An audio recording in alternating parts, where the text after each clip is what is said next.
페이스북, 트위터, 구글, 카카오 스토리, 프린트 글자, 확대 글자 축소. 등록 2018만 493시 53분. 더불어민주당의 경기지사 예비 후보인 전해철 의원이 8일 국회 정론관에서 경기 북부지역 발전 정책을 발표하고 있다. 연합뉴스.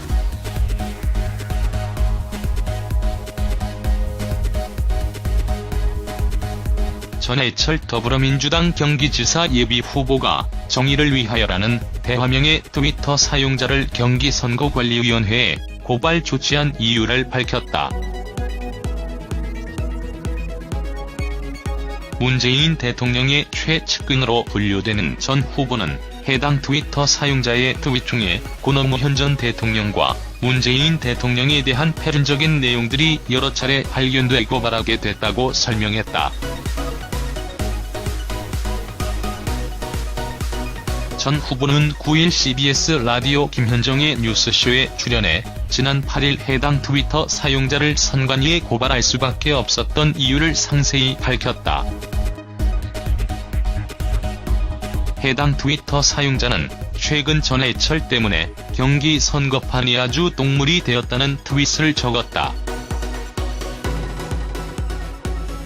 전 후보는 자신에 대한 원색적인 비난에도 불쾌감을 느꼈지만 결정적인 고발 이유는 노 전 대통령과 문 대통령을 향해 지속적으로 올려진 악의적인 글들 때문이었다고 했다.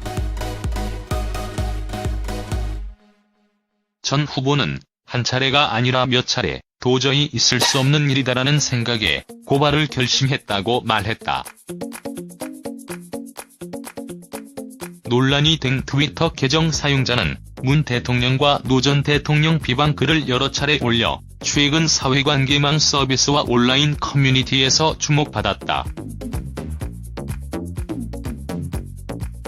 이 계정에는 노무현 시체 뺏기지 않으려는 눈물 가상합니다. 걱정 마, 이재명 지지율이 절대 문어벙이한테는 안 갈 테니 등의 트윗이 올라왔었다.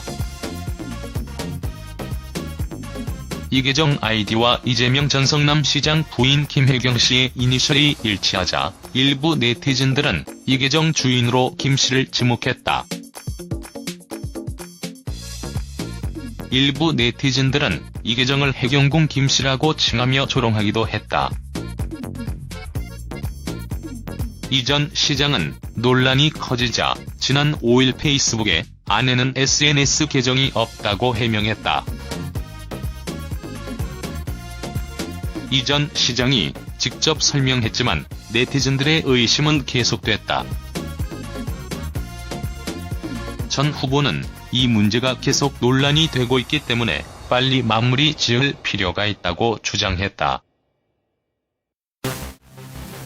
그는 그 계정이 이재명 후보 아내 계정이냐 아니냐는 본질이 아니라고 생각한다며 저도 그럴 가능성이 거의 없다고 생각하는데 다만 그런 의혹이 제기되니 분명하게 해명이고 말했다. 이 전 시장이 자신과 함께 공동조사 의뢰를 했으면 더 좋았을 것이라는 아쉬움도 표현했다. 전 후보는 해당 트위터 사용자를 고발하기에 앞서 지난 4일 이 전 시장에게 함께 선관위에 고발하자고 제안했다. 이후 전 후보는 이 전 시장 측이 별다른 반응을 보이지 않자 단독 고발했다. 전 후보의 고발에 대해 이 전 시장 측은 사실관계가 조속히 밝혀지길 바란다는 입장을 냈다.